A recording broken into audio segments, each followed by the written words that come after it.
Hello, everyone, and welcome to another How To episode from Canopy Community. As you know, we do every month, we gather a part of our community, some people expert on their fields to come here and discuss a topic. And we are here aiming to provide you some help and support. And I would expect also some practical tips to deal with the topic that we chose. Today, we're going to talk about structure. Structure in a company as a startup is many times not discussed while companies or the startup is growing, and they probably lack some strategic approach while doing it. Maybe that's the only way to work, like just go with the flow. Maybe there are other ways to address this topic. To understand this and discuss the specific topic and all things around, I have the pleasure to have here with me today Yana Garos, Biraj Nakarja, and John Gale. So I'm going to start by asking to each one of you to introduce yourselves. For those who still don't know, Yana, who is Yana Garos? Hello, everyone. My name is Jana. So I'm the head of digital solutions at a contemporary consultancy based in London. But in here, I am the COO on the team.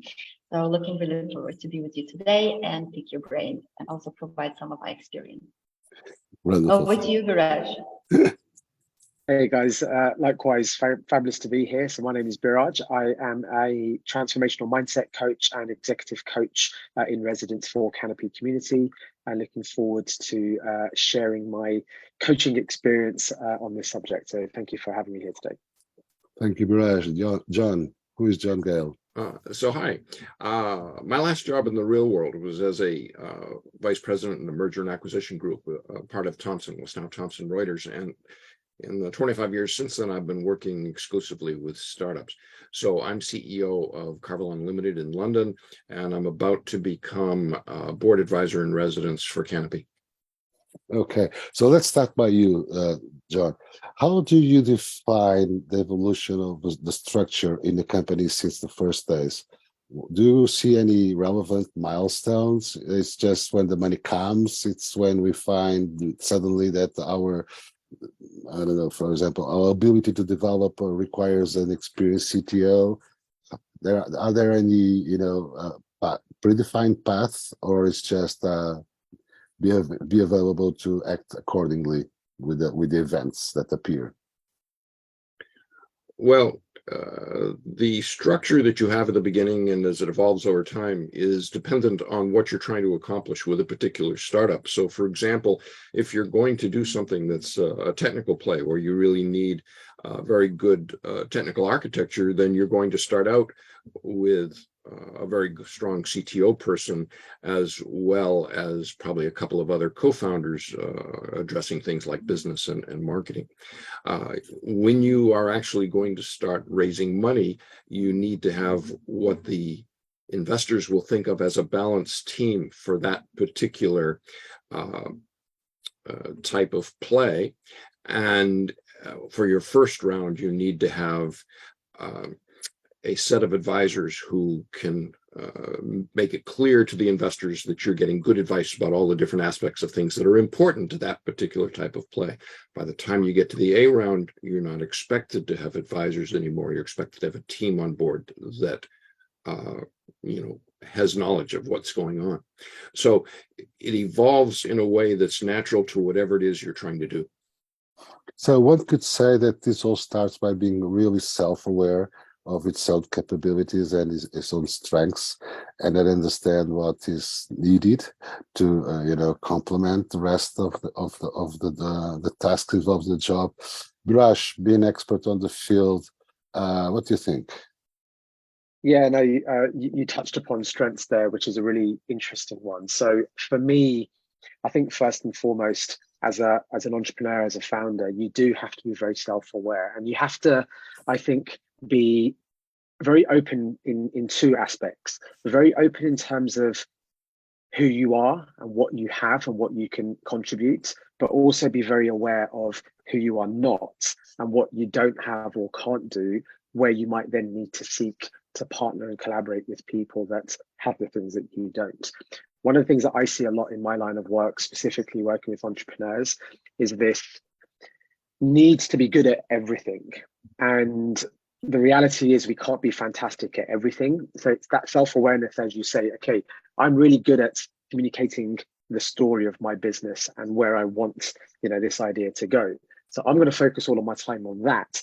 But I'm not a technical person, yet, my business is centered around a mobile application, for example.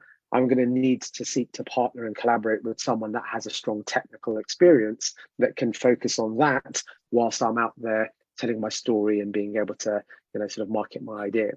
So this is a very sort of simplistic example, but yeah, that self-awareness as a founder, as an entrepreneur, is hugely important, so that you know which lane you should be playing in, and then therefore which partnerships and collaborations you need to then think about to bring into your business. And then just building upon what John said around advisors, in my experience, when you're thinking about advisors, there's probably three key areas. There's subject matter expertise. So, if you're in a particular industry, you might want advice that have that specific subject knowledge. There is networks and connections. So bringing on advisors that have the right connections and can open the right doors for you in the various areas. And then thirdly, and this is where, as an advisor myself and as a coach, it's your ability to be able to hold people to account, to be able to ask those poignant questions and be able to challenge the executive team or the founders in a constructive way. So when you're thinking about bringing advisors, in my experience, they're the kind of three areas of advisors you might want to think about as well. Well, the tough part goes to Jana, which is with so many different approaches. Your comments on this, Jana? So exactly, which question would you like me to answer? From what you heard from John and from what you heard from Biraj, what are your key takeaways, and what would you add that you think is still missing? I think what is still missing is to see that this is a journey, right? Because your needs will change and you will be pivoting throughout the different stages. So for instance, I call it like a golden triangle. So I see it as time, idea, quality, and team. So I think when we start, we focus a lot on the team and on the idea. And then when, for instance, we get our first funding, then we're looking into the growth. And that's when you focus more on the idea and the quality and your USP. And so I think it's really understanding where you are in the journey, and you will have very different needs and very, very different focus areas and structures in place to accommodate that journey. That would be my... But do you think, based on your experience, that is real, that the founder or the founders since day one are trying to create the milestones and predefining the proper structure, or just being, dealing with it? I think usually when they start, you start to do everything, as Biraj is saying. You're just there, you are quite pressured on time. You want to get your idea quickly out, so your MVP is somehow not perfect, because if it's too perfect, that means that you have spent a lot of time on it, right? So usually you start in what I call in a beautiful chaos, which you mean like you have to be CMO, CFO, COO, CEO. And then once you get that idea from the ground and get, let's say, the first funding, then you have to put into some structure into place, because you will have some governance, you have some reporting to do, and you will have to understand what you need, what type of need and structure you need to have through that journey and into the next one. So I think in the beginning, usually it's what I call this beautiful chaos, survival chaos. Survival mode is great. John, when should a founder start considering that he needs to, start thinking about the structure of his business? When is the founding moment? Before the founding moment, when he's going through ideation, trying to figure out what he's going to do and how he's going to create recruit the co-founders to go with him. One of the mistakes that people make is they try to do it as a one-person company. And if you wait too long before you recruit co-founders, then addressing issues like equity gets to be really messy, and you tend to make mistakes because you don't have other people around to talk to. When you bring the first professional investor on board in your first seed round, then if you've carefully selected your investor, which you really need to do, then that person is going to help you a lot with governance and with whatever structure you need to have. So the tricky part is doing what you do between friends and family and the first seed round so that you can get to the first seed round. And if you don't have a good sales guy as a part of the team, it's going to be hard to ever get there. Way back before you formed the company, there's a tremendous amount of work that you can do. And part of that is figuring out what you're going to sell and what people think of it and what sort of structure you need to move it forward. And do you think that is the most common scenario? Because sometimes I get the feeling that too many startups start by people in love with their idea, and so they just focus on the product or slash service, whatever. So this is the magic pill I'm rushing to deliver to save the world, and all the rest doesn't matter. It's just a waste of time. It's just a distraction. Well, too many startups start without really knowing how to do it. And, Jana refers to the beautiful chaos. Well, if they have beautiful chaos, that's really good. But the problem is some of them have terrible chaos. Terrible chaos. Biraj, is it good to be on a beautiful chaos, or is just any chaos that we look into and say, well, this is beautiful? Well, I think as Jana mentioned, it's a journey, right? And there's going to be chaotic times, there's going to be calm times, there's going to be everything in between. And again, it's about that connection with who you are. Some people, they operate best in chaos. Other people operate best when there's a little bit more structure. So it's again about understanding where you are on that journey. And if you know it's going to be a very chaotic part of that journey, and you're a type of person that doesn't deal with that type of chaos so well, then you need to understand how can you bring someone into the team that can deal with that chaos, and vice versa. You might have people that, you might be someone that works really well in a particular way, and if you get to that point in that journey where it goes against the way that you usually work, that can sometimes throw people off. So it's I think the journey is a beautiful one, and there's going to be ups, there's going to be downs, there's going to be chaos, there's going to be calm. And it's about surrounding yourself with people that can deal with all elements of those, so that the right people, they come to the forefront at the right times in that journey. And when it comes to recruiting, I think one thing that I see is sometimes there is this kind of stereotypical mindset of, I must need a HR function, I must need a CTO, I must need a salesperson, I must need a marketing person. But actually, if you can start to understand your team individuals better, you might have someone really technical who is really great at communicating and selling as well. And therefore, in the initial stages, you may not necessarily need a separate sales team. You might have people within your team already that have those natural skills that can do some of that for you. Now, obviously, as the business starts to grow and it needs to start to formalize, then yes, you might need a dedicated sales team. But don't underestimate the strengths of the individuals that you have, and spend time really getting to know what they're naturally great at, so that you can then start to think about where else they can add value into your business, rather than just the particular role that you recruited them for. Your thoughts on this, Jana? I'm looking forward. I completely agree with some of the things that Biraj is saying. And for me, I think, especially in the beginning, you have to be so agile. I call it agile because you're putting so many hats on, you're learning very quickly. It's like you're taking all these MBAs all at the same time. And I'm saying that you have to navigate yourself through this beautiful chaos.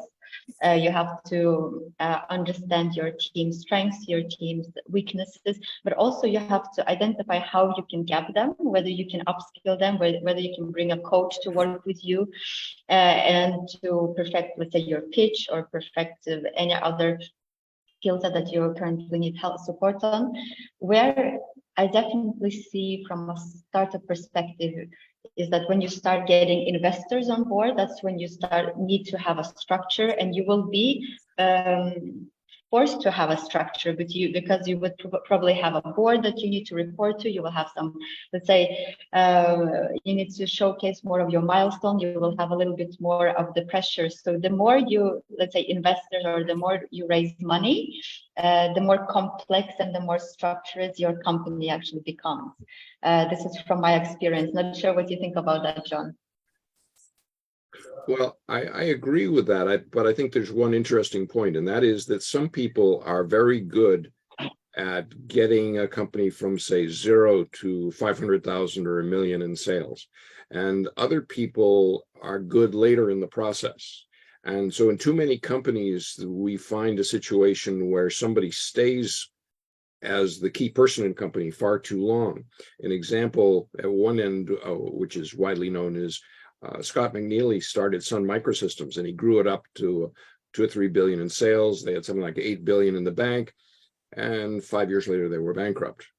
And so the person who's in the leadership position and the other co-founders and other board members have to understand how to migrate through skill sets so that they've got approximately the right skill sets there at the same time, and not letting somebody stay too long.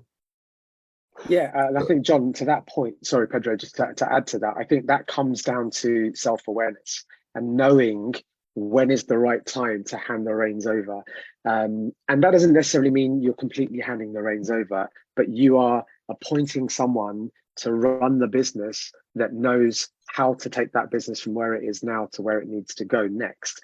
And a really great example of this, I don't know if you guys follow the story of Gymshark. And the founder of Gymshark is a guy called Ben Francis.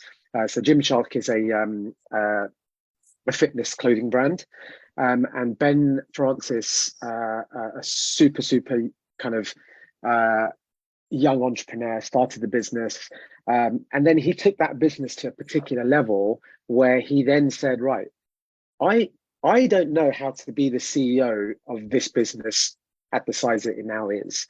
And so he appointed a CEO, and he stepped aside and he conducted new roles in different parts of his business to really understand each part of the business, whilst his newly appointed CEO, who was an experienced CEO, then took that business from where it was to the next level. And during that time, Ben spent a lot of time in the detail across all the various different functions. And then many years later, he decided to then take the role of the CEO again when he felt he was at the right experience to be able to do so. So it was just that self-awareness that, okay, I don't know how to take the business to that next level now. And so the right thing for me to do as the founder of the business is appoint the right CEO. So I think that self-awareness is really, really important. And what people, I think, often fail with is that admission that I don't really know what to do now, and therefore I need to find someone that can help me to do that. And I think it's very powerful, as I said right at the beginning, to know who you are, but also be very, very comfortable with who you are not. Well, you just, I would say, move to the front the question I was going to throw in to chip in later, but let's go from which is the moment where the founder discovers he hasn't the best profile to be the CEO. And based on that, I'm going to ask the same question with different angles to Jana and to John. So to Jana, what do you think that is the impact on a team that was recruited by a founder that suddenly brings everyone in and says, hey guys, I just decided to hire a CEO and I'll step down and start being a co-COO or whatever that person decides to be.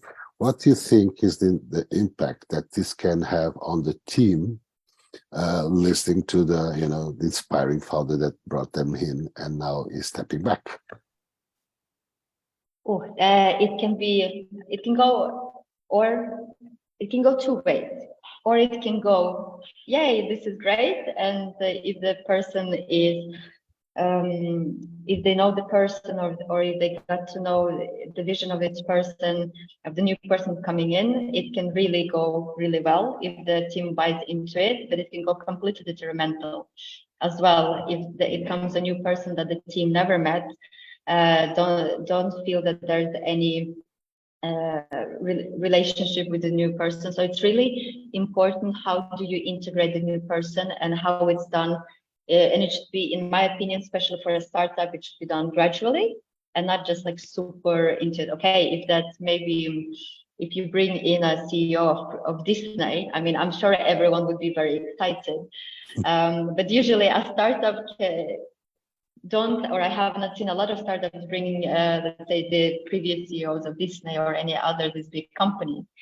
So I think it has to be done really gradually, so you don't really lose the key talents on the team. Because once you start using the key talents, which are your assets, to be honest, on the team, I think that's when, you are going into a storm, a stormy phase, which happens all the time. Okay, thank you, Jana. John, exactly the same question. In that specific moment, what is the impact on a possible investor or a guy that previously invested in the company? How do you think they'll see that? What is the impact?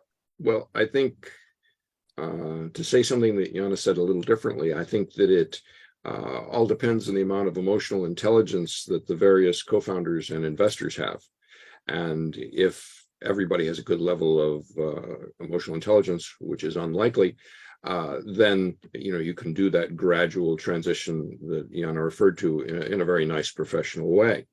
But unfortunately, there may not be that many people around with good emotional intelligence. If the CEO is well endowed with emotional intelligence, then the whole thing will work better, because that person, he or she, will manage the people with less emotional intelligence in a better way than if the CEO is a little short on emotional intelligence.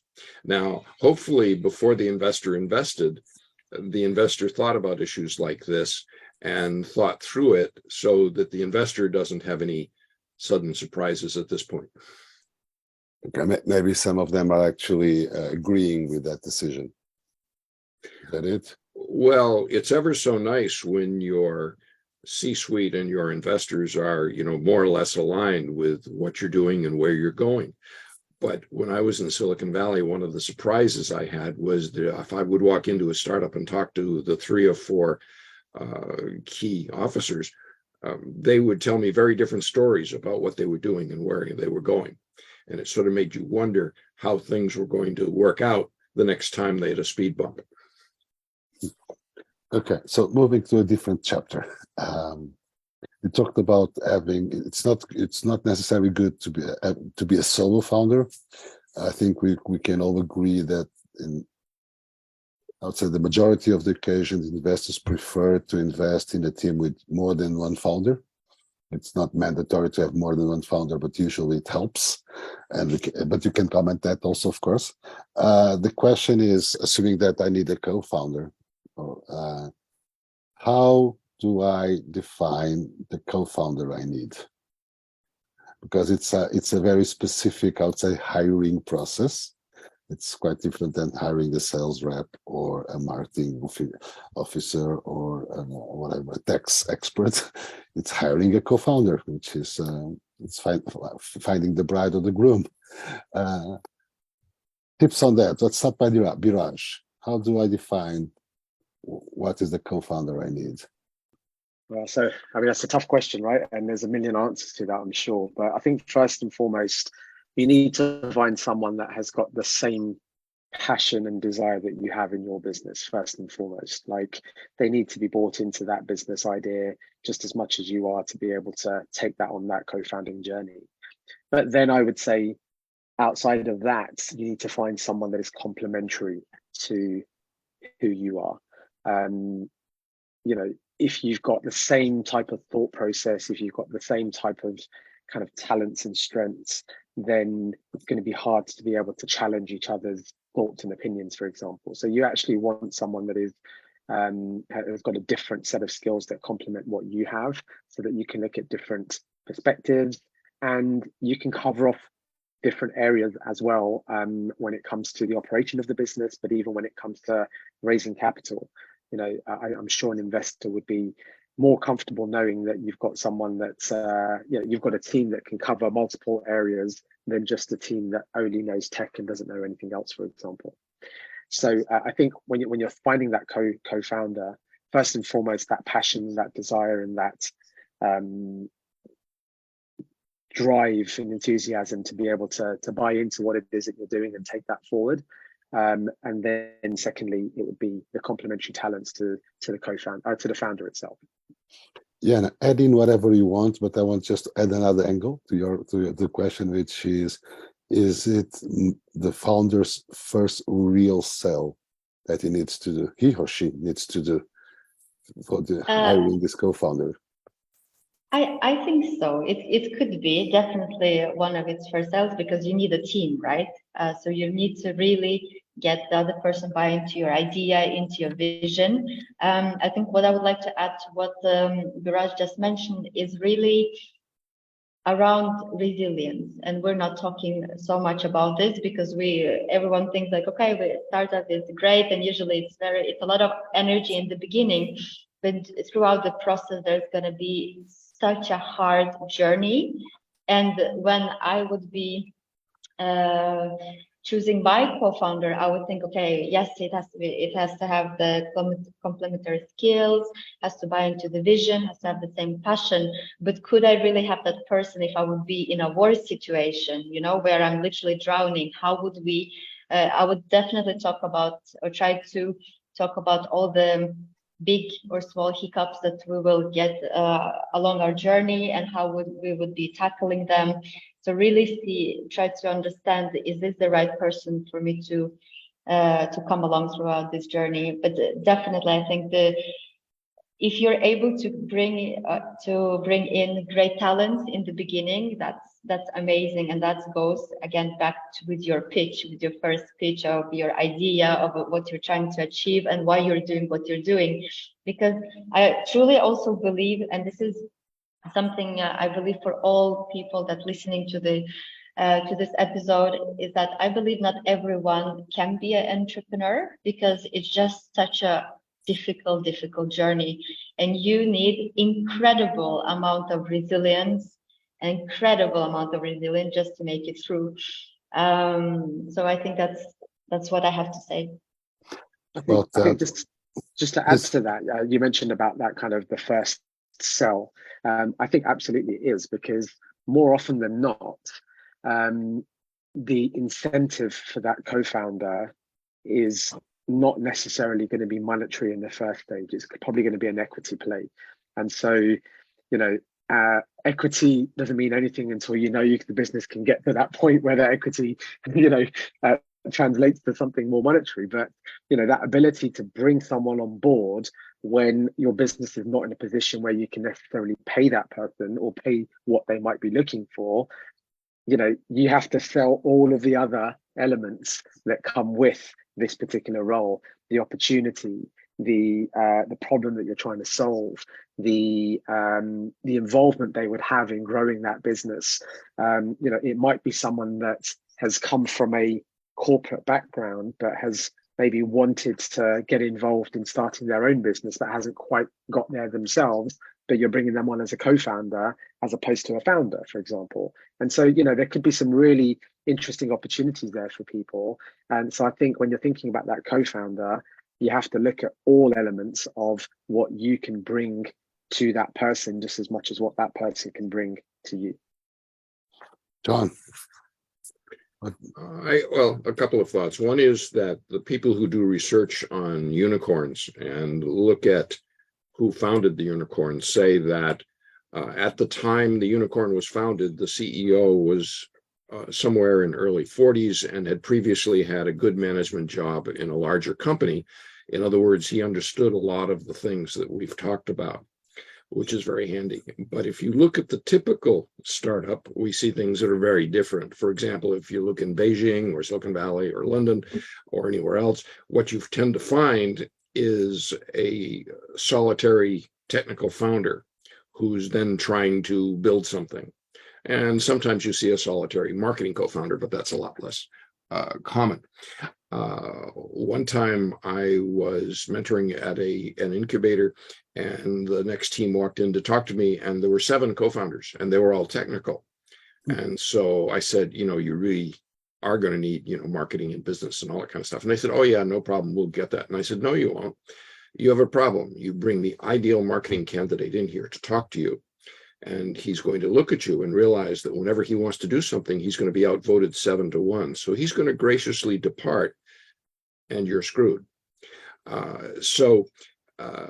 It really helps if before you get into the ideation stage, you learn something about what tends to work, so that these concepts that we're all talking about and agreeing on are something that the first guy who's going to cause the founders to come together, that he realizes these things and walks a path that's got a higher probability of success. Wow. Jana, you referred the word, I think it's super relevant and increasingly, which is resilience.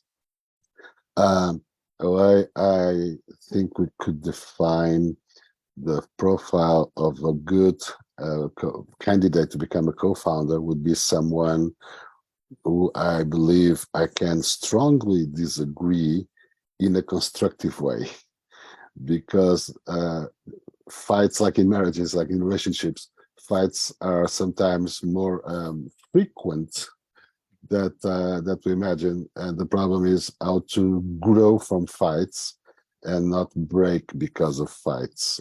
And your comments, your thoughts on this? I think communication here is definitely key. You have to understand, again, because one thing that what John mentioned, you have 7 technical people. Usually, technical people have some challenges to convey their message, so hence some challenges in how you communicate. So I think this communication between the founders is so important, and it's key because, again, there's absolutely gonna be really hard times. And what do you do with them?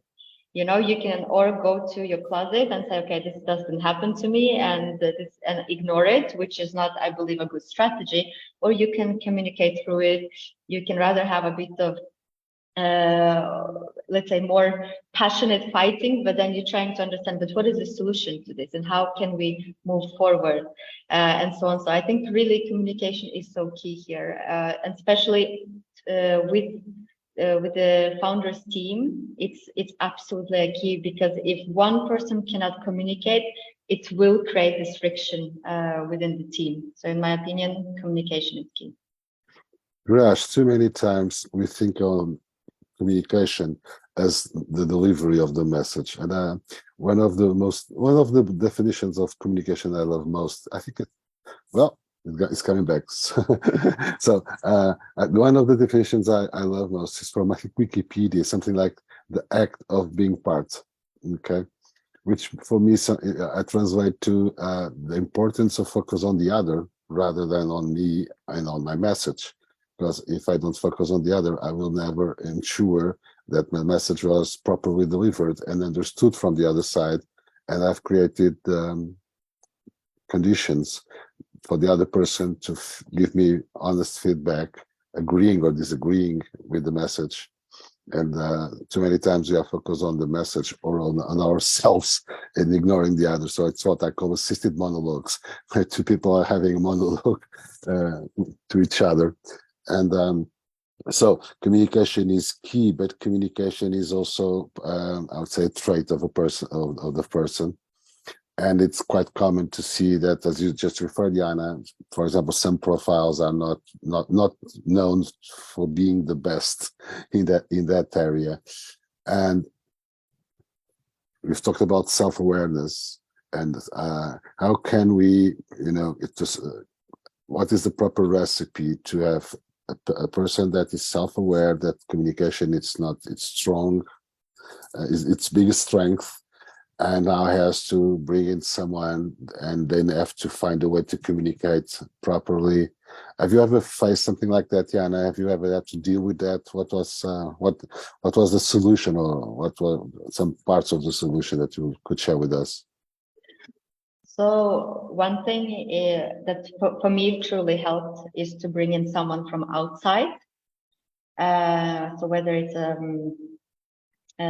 a coach, whether it's a non-executive director, and that was very important because he would really understand, he would really listen, and really understand the key challenges that we had, and then he was able to really navigate all of us in the right way. So he was, for instance, able to provide me some feedback that maybe my other partners would not very comfortable to do, and vice versa. So that kind of extra voice or extra pair of eyes that is not really involved into day-to-day operation really helped us.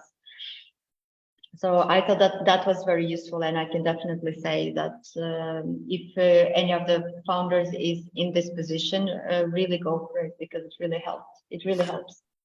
Okay, thank you, Jan. Braj, you were talking about communication being something that we should focus not on ourselves and not on the message, but on the other, to ensure that the message is properly delivered, understood, and we are creating the conditions to get the best feedback we can, even if it's hell no, I don't agree.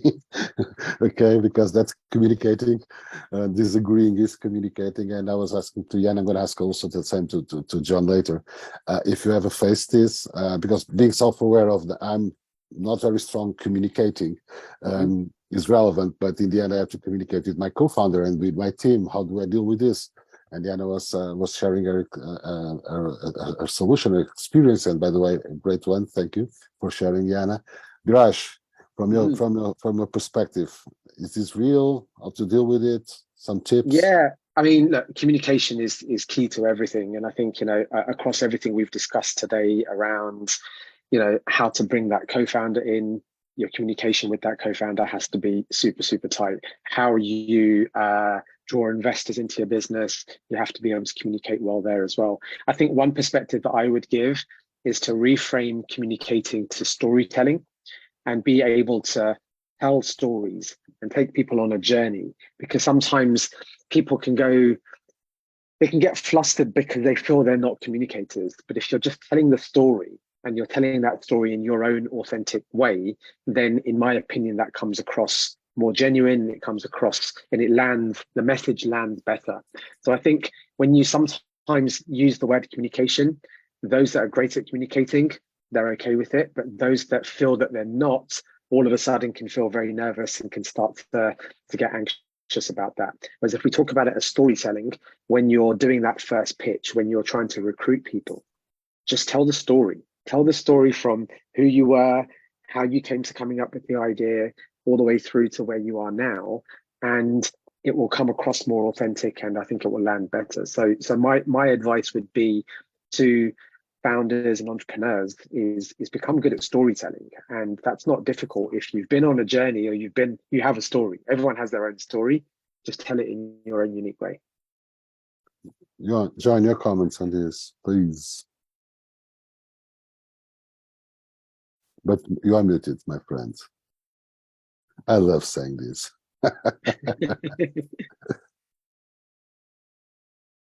Still muted, but unmuted's weird. Sound is. Does this work better? Indeed. Yeah. Great. Sorry about that. About 15 years ago, I read some work that talked about an important aspect of communication being your process for conflict resolution. And it suggested that as a part of putting together a group of co-founders, or as a part of recruiting, or I should say negotiating with investors, that you should go through understanding their process for resolving conflict, so that you would have some idea how things were going to work out in the future. So since then, as I've talked to startups, I've asked them about this, and the basic answer I've get is that none of them ever thought about conflict resolution as a topic before. And so the way they tend to do conflict resolution is to have a vote, and somebody loses because there's 4 of you, and it's a vote of 3 to 1, and the one loses. The first time that I encountered that, I was talking with an early stage startup about how to allocate equity between the 4 different co-founders. And they had different ideas about how that should be done. And so I gave them several examples about how it should be done and told them to talk to their local startup experienced accountant about what standard process was for that sector in that metropolitan area.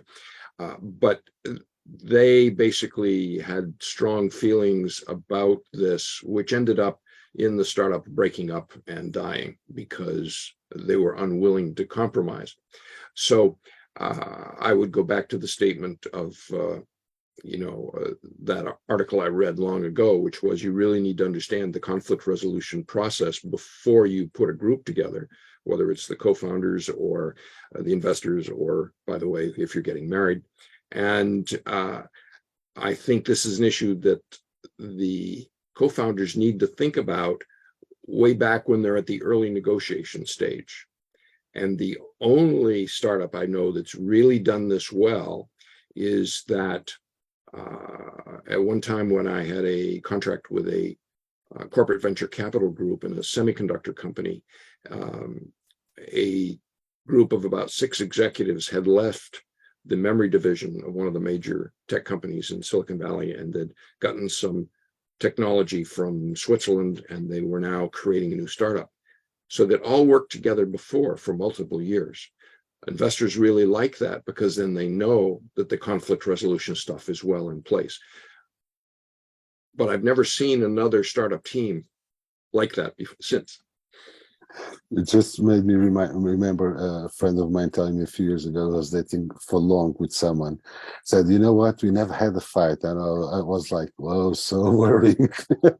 You never had a fight. Let's see what happens on the first one. So Biraj was talking about telling the story, which I truly believe, and I think it's a great contribution.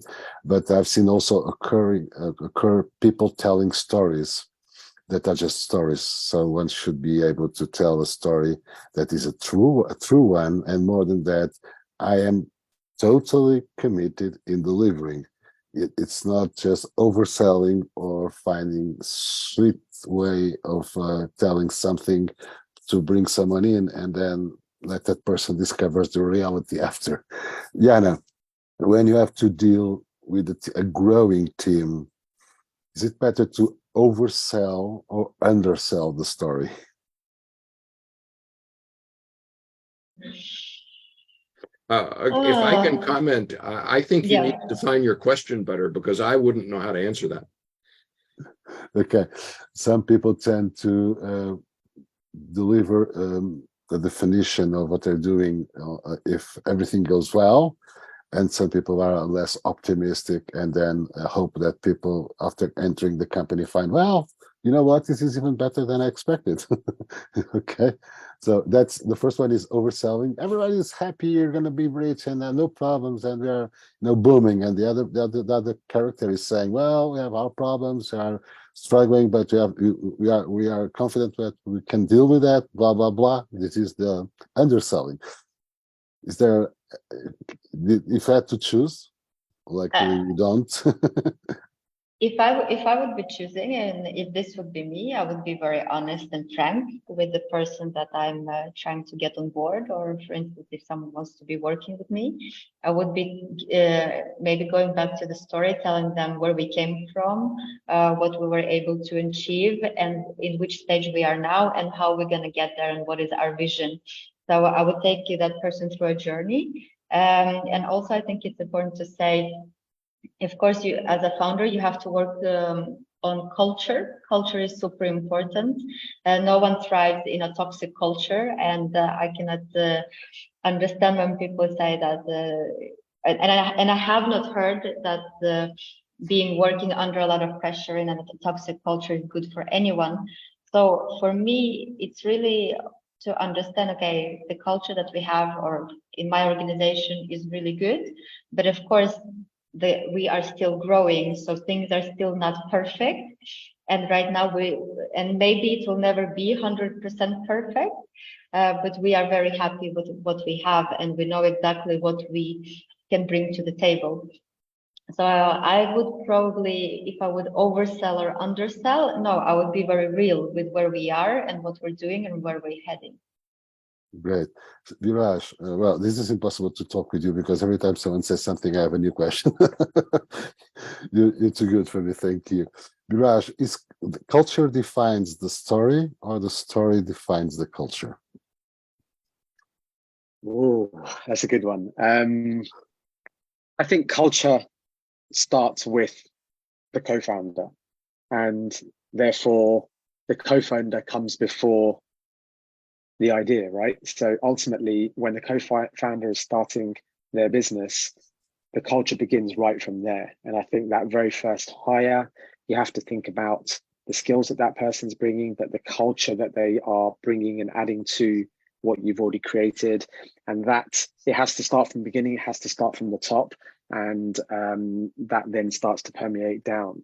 I've been in organizations where the culture has been fantastic. And then as soon as the person at the top changes, that culture can become very toxic. And that just goes to show that actually culture starts from the very top, and it has to be something that is brought in from the co-founders and those founding members, so to speak. So I think when you are thinking about the founding members of your business, culture has to be at the forefront of everything that you're doing, because that's where it starts.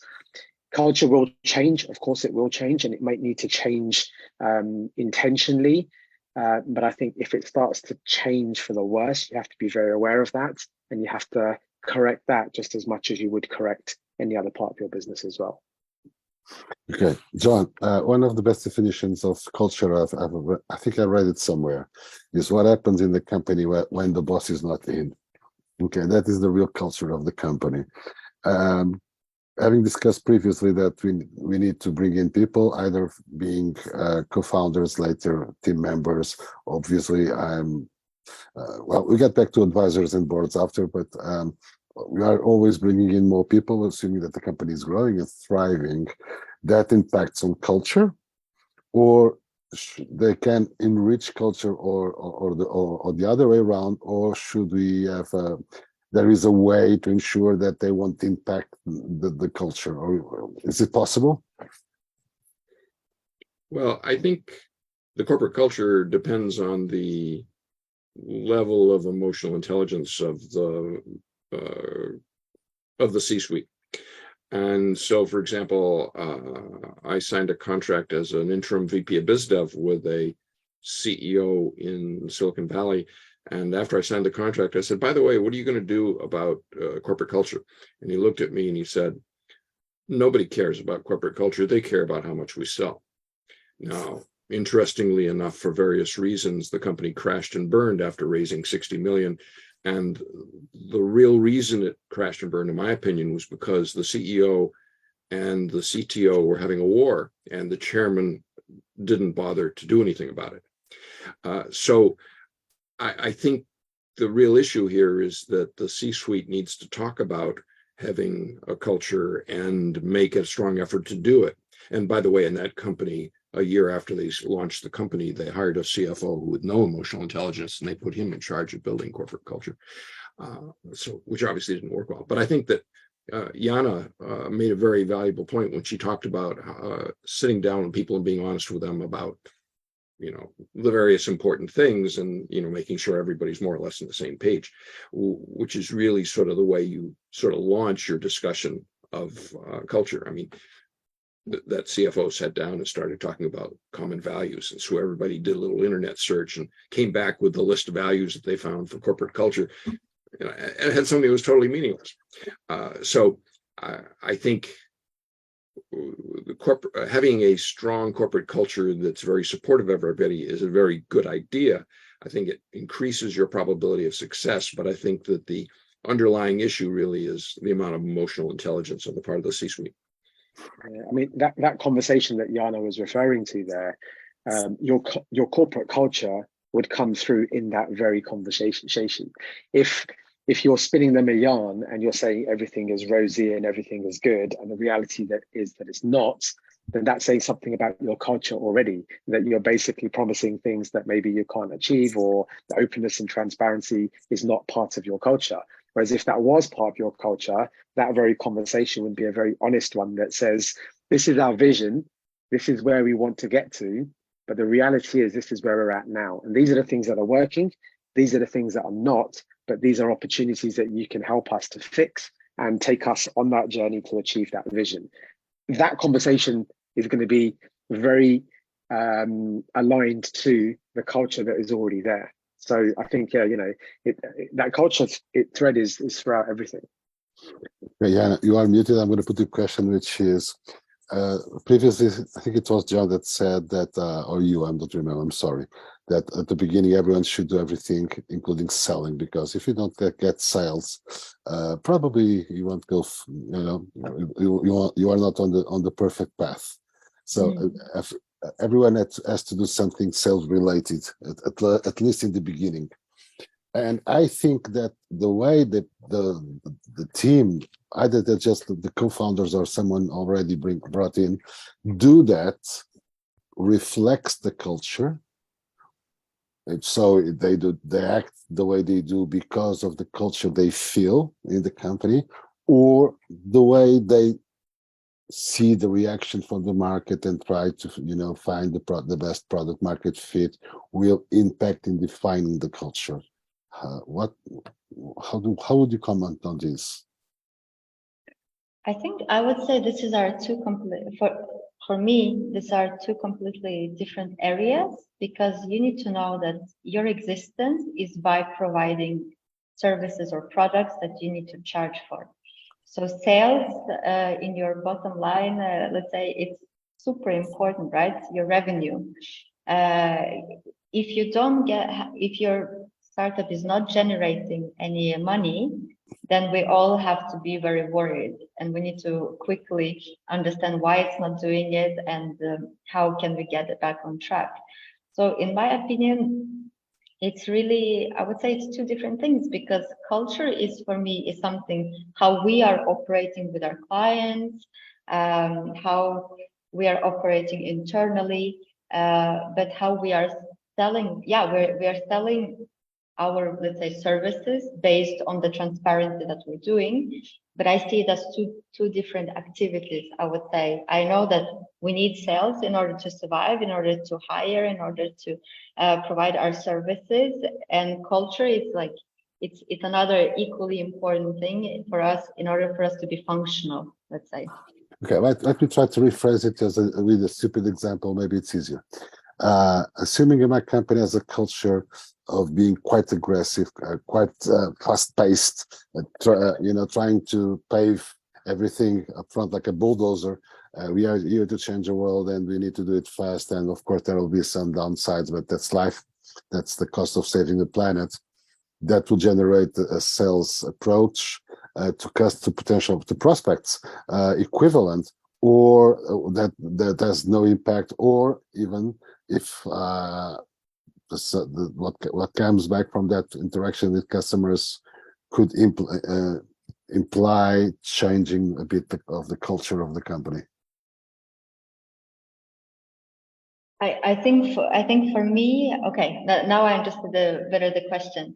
I think for me it would be, or from my experience, I would say that, okay, if you are very much cost focused, of course that would be, that will go into your sales strategy, right? However, it really depends what type of clients you want to work with, and be very specific, because you don't want to be working with absolutely all the clients, because some clients are very, very challenging. So it depends whether you like to be part of this, let's say, of this environment. So I think, and this is also maybe another thing that is very important to highlight. It's important to understand who are your clients and with what type of clients you want to work with, because they can also make you or break you. Because there are some clients that take so much energy that you go out with empty bank by the end of the engagement, and you don't want that, right? Perhaps I will give this question also over to John, if you have something further to say. Well, I think I generally agree with what you said. I think that corporate culture is very important. And a number of other functional areas are also very important. And as you go through the various stages of the life cycle of the startup, which functional areas are most important changes from time to time. Stu of Canopy has said that he believes that you need to have at least one person with sales DNA in the startup in order to be able to get to the first seed round. Otherwise, you won't be able to sell anything and you won't, get there. I think that's a good way of summarizing the importance of sales early on. I mean, you've got to sell stuff, otherwise you're not going to get to the successfully to the first seed round. And I think that problems created by a toxic culture may not kill you until later. Biraj, any comments? No, I think in general, I agree with both Jana and John. I think don't underestimate the power of culture. Like, it's so important to everything that you do, how you operate internally, how you operate with your customers, how your customers operate with you. What Jana made a really good point there around, initially you might not have the option to pick and choose your customers, right? You're starting out and you might just take on board any clients that you can, but eventually you'll start to understand the type of clients that you want to work with and the culture that they bring and the collaboration that you guys, it becomes a partnership then, as opposed to a customer and supplier type relationship. So that culture is it's just super important throughout the business. And that's why, for me, when you asked earlier on, where does it start? It starts right at the very beginning. And you have to have that on your agenda throughout. Like, it's not that you build a culture and then you leave it and then focus on other stuff. You have to constantly visit that culture and make sure that it's continuously right for where you are in your business. Okay. I think that comment that Biraj made about you find out what kind of clients you want to have is very appropriate. Unfortunately, as an early stage startup, you can't really fire clients because you need to have a larger installed base of happy customers before you start offending them. Rand Corporation did some research where they said that an unhappy customer tells 10 times as many people as a happy customer. Indeed. Well, we have 3 minutes to go, so just time for one question that will take an hour to answer each, but I'll give you 1 minute each, and I'm going to start by Biraj. Biraj, when is the best moment to start building a board for my startup? Start building a board. I think you need to start thinking about a board from the beginning. When you start hiring the board is a different question. You need to start thinking about what you might need in terms of advice and support from the early stages. And then the discussion becomes, okay, is that someone that you hire as a co-founder, or is it someone that you hire as a board member? I don't think there's necessarily a right moment for, a given. It depends on where you are on your journey. It depends on the type of business you have. But for me, I think you should be thinking about a board from the start. When you've got that idea and you're moving into starting your business, you want to start thinking about kind of what that board might look like. And when you get to that point, I think is going to be dependent upon individual journeys. Thank you, Biraj. Your minute, John. Well, I agree with what Biraj says. One of the important things that the startup CEO needs to think about is that when they acquire the first seed round, the investors are going to say, okay, we want to pull the board together and we want to have an independent director on the board. We suggest Fred as the independent director. Well, the paranoid approach towards board management that most startup CEOs have is they want to be able to control the board. So they want to have their own independent director on the board, not the one that the CEO brought with him. So they want to have started recruiting that person well before they get to the point where it's going to become an issue with the investors. I would also say that, especially at early stages, I would recommend that a startup try to have approximately 3, I mean, the number can be larger, investors with approximately equal amounts of equity, so that no one investor thinks he gets to tell you he or she gets to tell you how to run the company. And so ideally, if you've got 3 investors, each with the same amount of equity, then if one of them loses faith, the others can help you manage that person. And if one of them tries to get too bossy, the others can help you manage that. And so this is really an important board management issue, because whether the issue happens in the boardroom or the investors meeting really doesn't happen. They're essentially the same set of issues. Okay, thank you, John. Jana, bring us home. Your minutes. I would definitely say, I think I would be, this is personally like what I would say. The first focus when you start is like the product market fit, is to get your idea off the ground. So probably to really think about the board members, it's maybe not the time, I would say. I think the time is really to really think about it would be when you start getting investors in VCs involved in the company.